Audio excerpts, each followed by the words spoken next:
Well, I like how you said it's more in our control because oftentimes people don't realize how much control we have over thinking, Yes. right? Because our thinking becomes so ingrained. Yeah, I would say that the majority of my clients, if they are dealing with anxiety in any sort of meaningful way, overthinking 100% of the time. It's not just overthinking. Like when people overthink the most is often when they have to make a decision. But what I find very interesting is that for the majority of people, a lot of that fear is in the idea of potentially disappointing someone else. Right.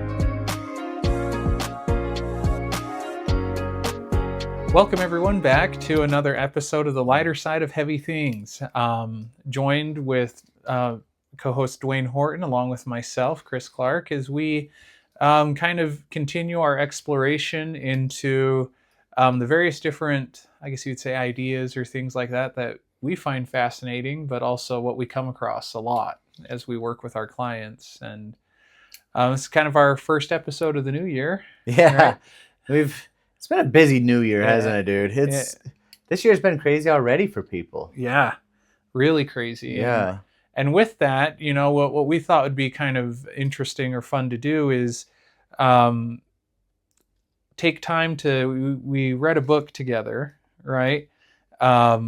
And there were some different ideas that were really interesting that we felt would be worth covering because we come across it so much. Right. Now, a lot of this won't all be from the book. Most of this will be from, kind of our experiences, trainings, other things that we've done. Most of it's that. Yes. But the idea that we loved, the book was Don't Believe Everything You Think by, Joseph Wynn. Joseph Wynn, yep.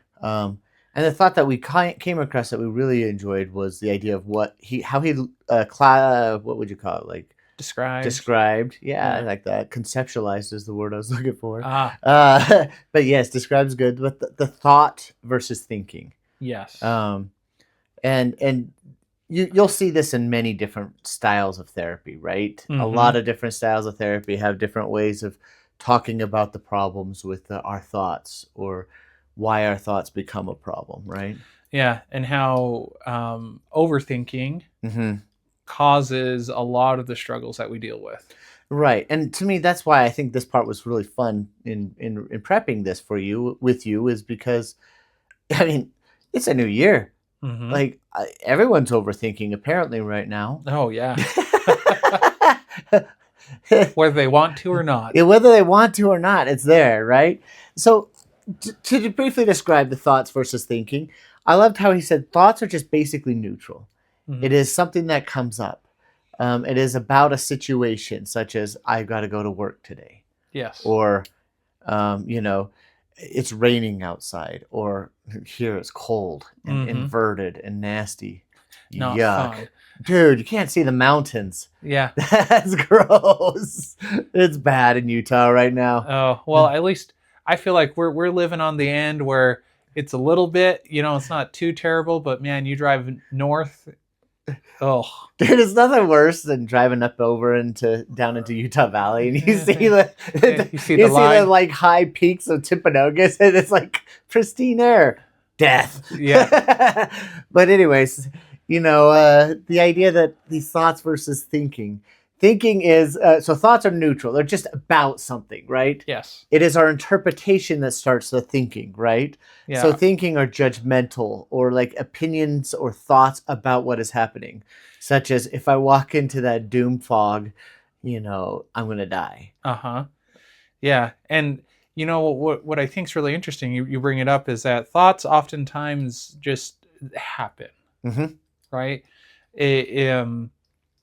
They aren't things necessarily that we have too much control about. It's more of the idea of the thinking that is applied to the thoughts. That's more of what we control. Right.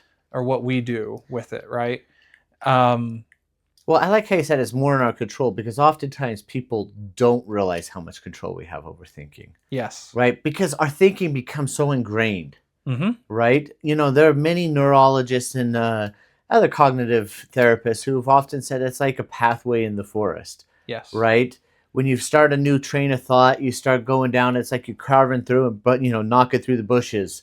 and you're breaking things down. But if you beat that path down enough, it just becomes natural. Yeah. Right. Right.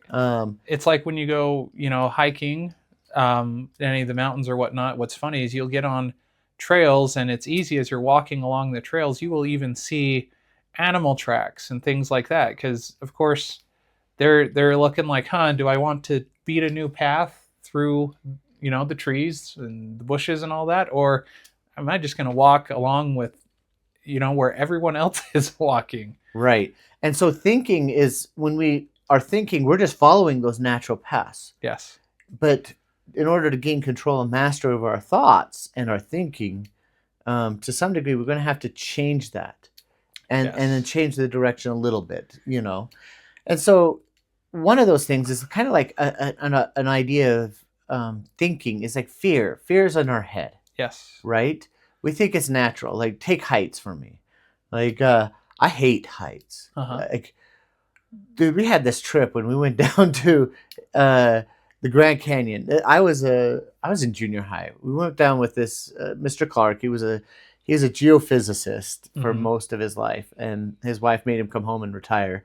And so he was like, then she made him teach. And so he's the best teacher ever. She's like, you got to get out of the house and do something with your life. And so he was teaching, and he took us out into this place called Tuweep. And it's right at the edge of the Navajo Canyon. Have I ever told you this story? I don't know if I think you told me. You told me the stories related to it, where your mom got mad at you because of the things that you were doing. Yeah. But it wasn't at the canyon that you were doing these things. Well, there was lots of things on that trip. But so you go out there, and from the top of the look down to the bottom, there's no railing on this. This is the Grand Canyon, at least back in the 90s. This is the Grand Canyon, in its like prime raw. Like, you could look, it was a mile drop. Well, we go there, and he has all these satellite images he wants us to look at and to see the different volcanic formations and stuff. And like, it's high. Like, I can still picture it in my mind. And I'm like, I remember then as a teenager, like, I was a young teen. I'm like freaking out in my head. Like, I'm going to die. Like, I'm 30 yards from this thing. I'm going to die. Yeah. And then he amps up this. This is trauma. And then he do some therapy on this one. But he amped it up. Like, this guy was nuts. Like, remember, people, this was the 90s. We are definitely not encouraging this stuff. Yeah. But he was so crazy. People wanted to take pictures. Like, this isn't back, when you had cell phone pictures, right? Yeah. You had the actual cameras. Right? Well, people were trying to lean over and take a picture like this. He's like, oh, no, we could do a better picture than that. And so he grabs their arms and says, okay, here's what you're going to do. You're going to lean out. I'm going to hold on to your arm. You take your picture, and I'll pull you back. I saw that. I remember in my body took me, ran all the way around to the other side of that bus.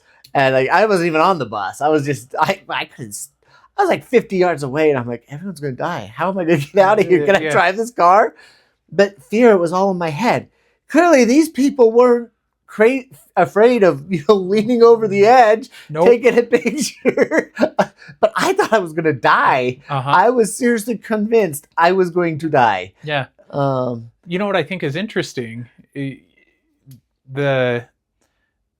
As we were talking about this before, as we were trying to put together thoughts and ideas regarding these sorts of things, there was, you brought up some of those, the fears and things like that. And I brought up how, that example I mentioned of one of my boys. Oh, yeah. With the idea, the thought versus the thinking, right? Right. And how I saw it manifest. And, the other day watching one of my boys, he was out, and the friends, they had built this little ramp looking thing or whatnot. They had a little ramp, and they were jumping. He was jumping his scooter off of the ramp, and then they had a little thing that they were moving a little bit to try to land on, right, as they were Mm-hmm. jumping. And so they would make the jump, and then they would move it a little bit more. Total right? boys, dude. And that I watched that go happen a few times, and then one point, I was like, okay, that's a little far, for a 7-year-old. That's a pretty good distance. And it was funny because as soon as I'm thinking that, I watch him, and he had moved it, got on the scooter, goes back to his starting point, and he gets to the starting point, and you can see he's about to go, and then you just watched him stop, and then puts the scooter down and walks back over, and then moved it back just a little bit, then walked back, hopped on the scooter, and then did it. Right. Right. And we were talking about that idea of how, like, that was a thought that occurred to him. Right. Right. Of maybe that's a little too far. Right. And then his thinking was, well, maybe I need to go move that, because if I don't, I might fall and I might get hurt. And this is the same kid who last summer broke his arm riding a scooter.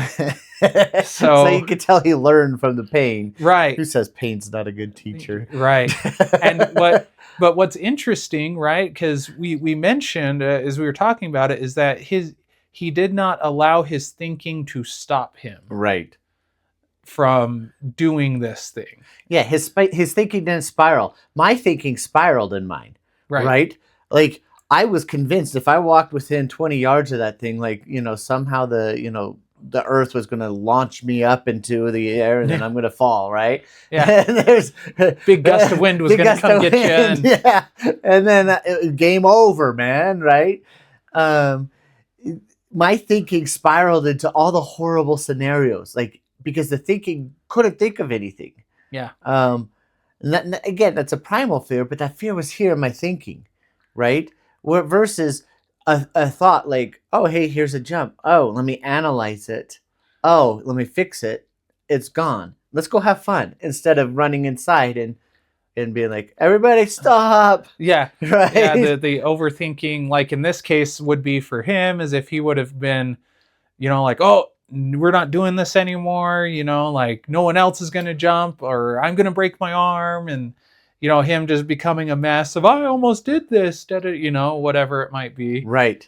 It was just that simple acknowledgement of like, oh, maybe I need to change this just a little bit. Made the change. Okay, let's keep on going. Which is the way thought should be, right? A thought should be, hey, this is the Grand Canyon. A next thought or thinking about it would be, you know what, I'm going to be okay. If not, I could stay here, right? Yeah. And then the end. But no, it spiraled. Mm-hmm. Thought, long jump. Ooh, I don't want to hurt myself. Yeah. Let's move it closer where I feel safer. Let's have fun.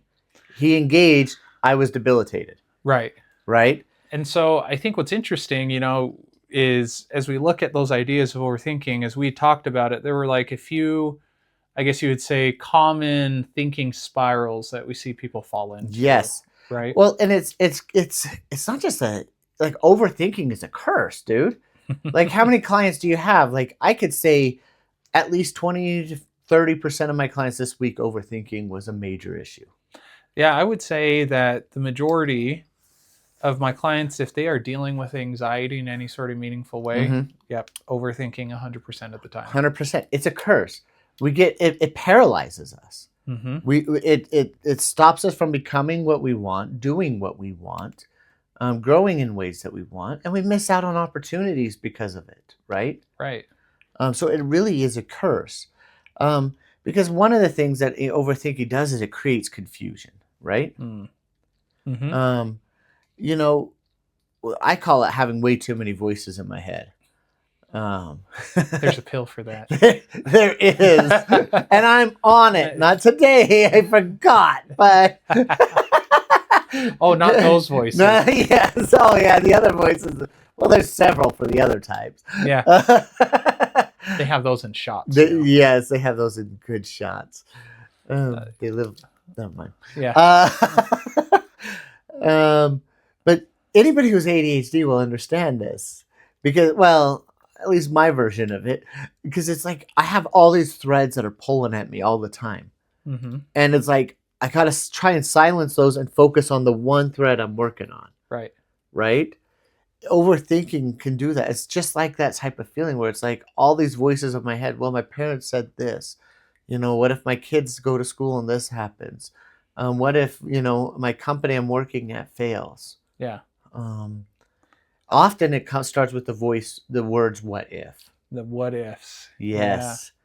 Yeah. Uh-huh. And what I find interesting is a lot of those what ifs that we deal with, right? For many people, it's definitely based in fear, mm-hmm. right? But what I find very interesting is that for the majority of people, a lot of that fear is in the idea of potentially disappointing someone else. Right. I might do this and it's going to let someone down, or they're not going to like me. That, mom or dad might be mad, or I'm not going to be able to be that person I need to be for my kids or my spouse. You bring up a great point on that, because it's not just overthinking. Mm-hmm. Like when people overthink the most is often when they have to make a decision. Yes. Right? And when decisions become paralyzing because of thoughts, mm-hmm. because the thinking keeps going, right? And what do we turn to often? And this is where confusion comes in. Again, is you're like, what if I disappoint my parents? Well, if I have a question, I go talk to my parents and I can't figure out the answer. Mm-hmm. And then they give me advice and they bring up like a whole new perspective I've never thought of before. That spirals the decision-making process, even makes it more complicated. Right. You go talk to neighbors, friends, dogs, whatever. Whoever's going to listen. Whoever will listen, it starts that inability to make a decision. Yeah.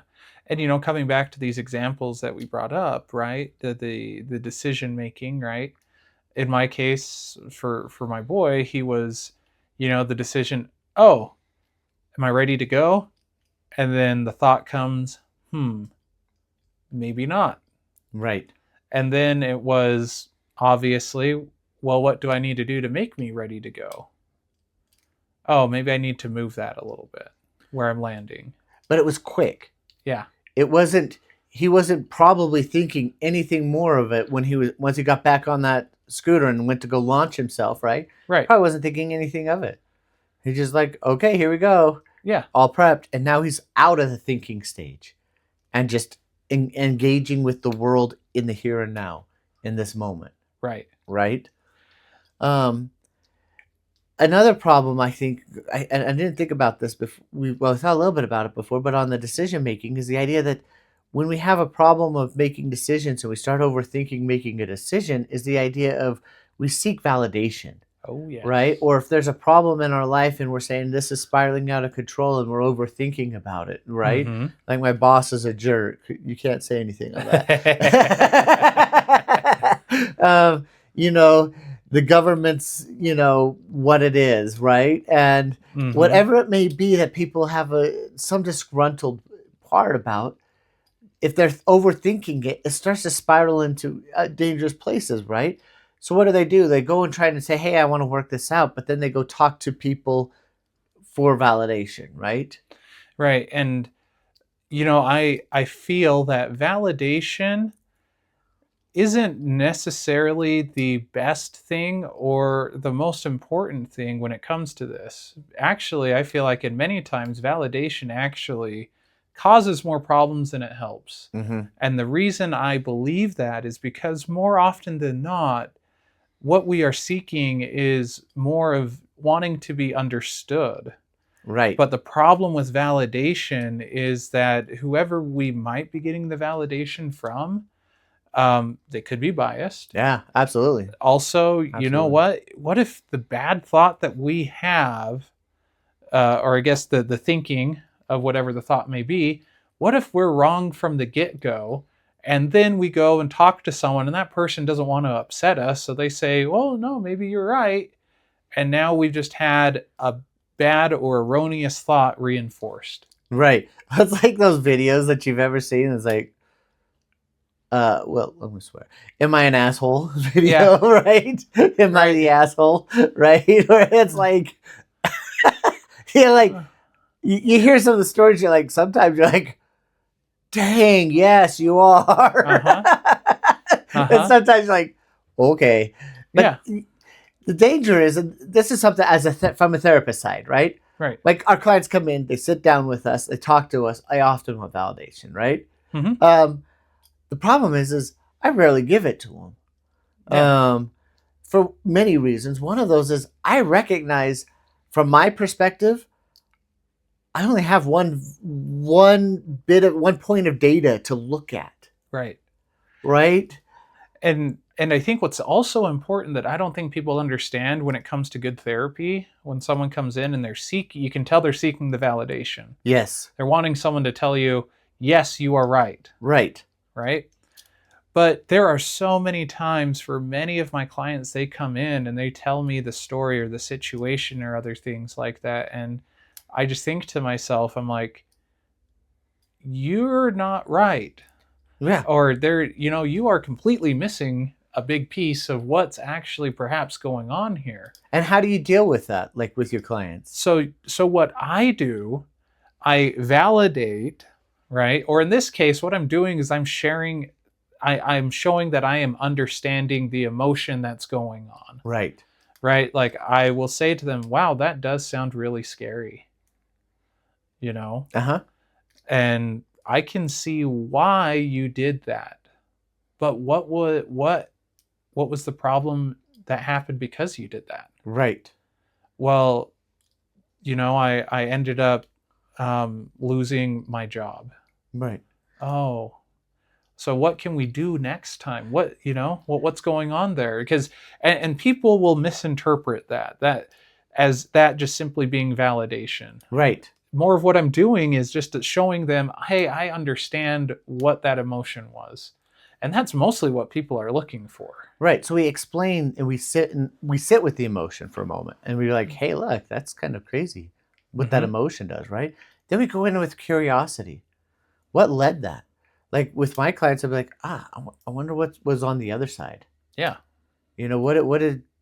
How did they interpret your behavior? What did they see about it? Where did it go wrong? Yeah. We talk about, I love couples community. I love couples therapy. It's like one of my favorite forms of therapy because it's always eventful. That's one way to put it. Yes, it's so much fun. But my favorite part is when you meet with them the first time, like, what's the problem? Well, we can't communicate. Oh, so you speak different languages? Well, no, we speak English. So what's wrong with your words? You don't understand your words. No, we understand our words.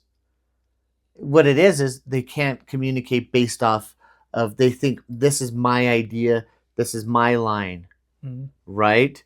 I am right. They're focused on that aspect of it. And the problem is when you dig in the trenches there, then you're spiraling. Your thinking is going to start spiraling. Because what they're going to do is start finding evidence to find why it fits. Instead of saying, wait a second, let's take a step back and let's live this. Oh, I'm feeling anxious. What's going on? Why am I anxious? Right? So seeking validation can reinforce the negative ideas, as you said. Oh, yes.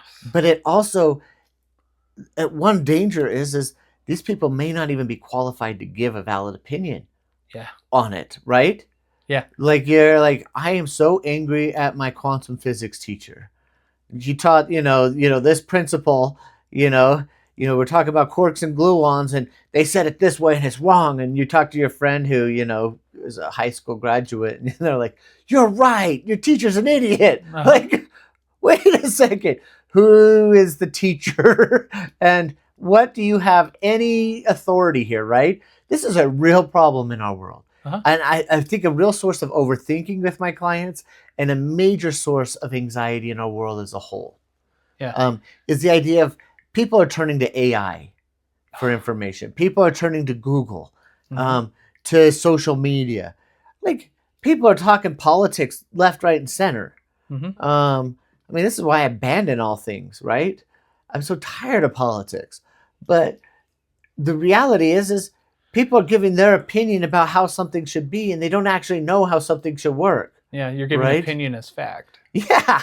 And that's a problem. I mean, again, And you're not a qualified person. right. And I will say, you bring in the AI thing. I've had a few clients who tell me like, well, I asked AI about this and it gave me this answer. I'm like, and what was your thought? She's like, oh, it's stupid and not helpful. And I'm like, well, why not? And they said, well, because, and it comes back again, it was just basically the AI was just validating whatever was there. And they were like, but that's not what I'm needing. I'm needing something more than Right. just that simple validation. I actually need, or else the AI just gives, here are suggestions. And they're like, I've already do or have, and it's not working. What else should I do? Right. Right. But I think another, you touched on this, right? That again, make sure that the people who we're getting advice from are qualified or able to give that advice, or recognize at least where I'm getting the advice from. I should know what I'm signing up for. Right. Right. Because, I mean, you're not going to talk to a plumber about electrical work. Right. It's also the same idea of, you know, I can't tell you how many clients I've come in and Or they, about pants. yeah, Choice of pants. yeah. And well, I can't tell you, you bring up the couples counseling or stuff like that. Sometimes I'll have clients tell me like, yeah, my friend was telling me I should do this, da da da da da. And it's like, oh yeah, what knowledge does your friend have about that? And they're Is like, your friend married? yeah, How they're long? they're divorced. They've been divorced several times. And it's like, oh, and they're giving you relationship advice. And I'm like, what are you trying to do? Well, I still want to be married. So why are you taking it from someone who obviously struggles so much in doing that? Yeah. What are we doing here? Yeah. But I think it's also important as well to, when you get that advice or whatever it might be, test it out, or even just be willing to seek a second opinion. Right? You don't have to go with the first thing you're told. So let's see, my kids, my oldest, they're at that getting the braces stage. All the teeth finally came in and they're not straight. And things are not where they need to be. Your orthodontist loves you. Yeah. So my wife had taken her to an orthodontist, and orthodontist kind of said, okay, this is the track, this is what it's going to look like, it's probably, and was able to stay, we're going to do this and that, and gave her this entire printout, basically, of the treatment plan that it would be. It'd be around 24 months or so, right, to get him done. And there's stuff that's going to be done to help move her jaw in a certain way, all this sort of stuff because of where her bite's at. Anyways, what was funny is like a month later, after that appointment, my wife took the kids in for their usual cleaning at the dentist. They're at the dentist is checking her mouth and whatnot, and was just like, hey, have you guys thought about doing braces? And my wife was like, oh yeah, we thought about it. And the dentist said, well, I think all she needs are braces down here, and it'll probably only take about 6 months. Right? And Yes. anyways, Yes. it was just really funny because you have someone, again, who you would assume knows, but then it's also recognizing that that's not his specialty. Right. It's that, I loved how you said that a second ago, that feeling of knowing. Uh-huh. Right? Nothing is more dangerous to us as human beings than having a little bit of knowledge on a subject and then think we're experts. Oh and then we gosh. have a strong opinion about it, right? Uh-huh. But this is how we die as a people. Right. That feeling of knowing that I'm right because of this, but also not taking into account that that is completely subjective. But that's exactly what anxiety is a feeling of knowing. I know if I go near a cliff, it's going to launch me. There is going to be a sudden earthquake, a gust of wind, and I'm going to face plant it off of that cliff, right? Right. Or I know that if I leave my kid with anyone else, they're going to die. Yeah, right? Feeling of knowing. It's a feeling, and then it leads to, we take that feeling as exact knowledge. Mm-hmm. And so learning to understand this, that if we're going to stop the anxiety, we got to start at least addressing some of that thinking that goes with it, right? Understanding that if our thoughts are spiraling out of control, our thinking about something benign, a snake on the ground, a spider, um, heights, bills, whatever. And then that comes up and we start having anxiety. We feel it in our body. We're sensing it, right? That somatic part we've talked about before. Mm-hmm. That's when I'm starting to say, hey, let's be curious. What about this thought? Because something doesn't make sense. Like I could talk bills and I'm okay. Yeah. Right? Yeah. That wasn't always the case. I feel like for many people, it's not always the case. It wasn't. Like when we got married, Sarah and I made a great deal. I said, I will clean the bathrooms and they will be perfectly clean. Always. Like you will never touch a bathroom. I'll always clean the toilets. Don't worry about it. But you do the bills. And she was so happy because she loves the bills. Oh, really? Oh, yeah. She loved it. Because bills, like budgeting, she's line by line. She knows every penny we spent, where every single penny went. She's amazing at it. Mm-hmm. We both thought we got the better end of the deal because I like having a clean bathroom. Yeah. I'm very particular about that. You love scrubbing toilets more than crunching numbers? I do. I certainly do. Dyslexia doesn't happen when you're just scrubbing a toilet. Oh, yeah. And I guess if you're trying to keep numbers in line, right, you can't be switching them up. Yes, moving commas and periods and yeah, you don't need to do that. Yeah. Oh, we had tens of thousands. No. Yeah, I've done that too on the. This is why I don't do taxes either. That's why you're not an accountant. Yeah. Huh? Yes. Mm-hmm. That's why I don't make bombs either. Yeah. Like I wanted to. I love numbers and they make sense to me. It's just when they jumble up, then problems happen. And on a bomb scale, I think that would probably be bad. Yeah. I mean, you'd hope you'd shoot low, not high. Yeah, that's right. But I think where we're at with a lot of this, I think this is going to kind of go into more about what we are thinking about doing, when it comes to helping people deal with that overthinking. Recognize a decision's not going to kill you. Right. Right? Simple things that can start with. If you make choose red versus green shirt, is that going to kill you today? I mean, I actually had that thought this morning. It was red versus blue. I was like, what's Chris going to wear? Dang it. Yeah. I need to text you. Like, if I spend $500 in 5 years, is it going to kill me? Mm-hmm. Will I be able to make up that money? Right? Using logic in the way to control it will be a good way to do it. So overthinking in general is basically a tool for anxiety. It creates communication problems. Mm-hmm. It creates problems in our marriages, in our homes. It creates problems in our communities because we're overthinking. And I think it also leads to, because we feel that we think that we are right, the feeling of being right, the feeling of knowing, it leads to contention because now we're drawing battle lines instead of talking and having an honest conversation and looking at the problem from different angles. Right. Then it goes. But also learning just to let the thinking go and just do and be in the moment, like what your son did, right? Like he quickly thought about it, and that was it. And then it was all muscle memory, just fun. It was done. Just reacting, right? Moving toward that place where we don't have to think and we can just have fun. We can just react and do what's there. Mm-hmm. And those are all things we'll talk about upcoming, right? Right. And so we hope that this helps many of you as you begin, kind of take into consideration some of those things that we've been discussing, right? That thoughts aren't bad.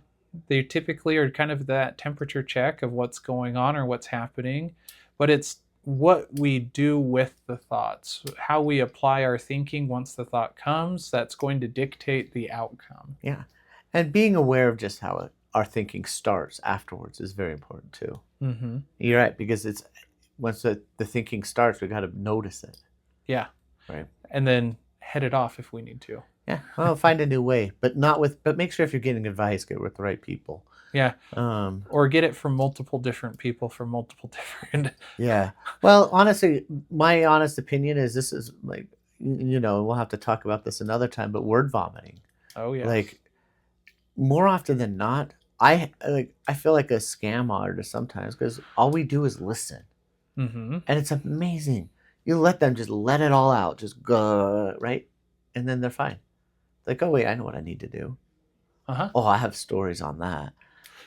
I'll have to tell those another time. But no, those are fun when they get about halfway through the story and you really haven't said much, or maybe you just add just a little bit. You're like, oh, so is that why? And then all of a sudden they stop and they go, oh, yeah.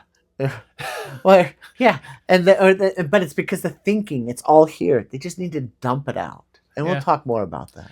Yeah. So anyways, we appreciate everyone joining us today. Follow us on Instagram, Facebook, here on YouTube. Dwayne's putting out shorts, a few times a week. And anyways, we'll see you guys next week on another episode of The Lighter Side of Heavy Things.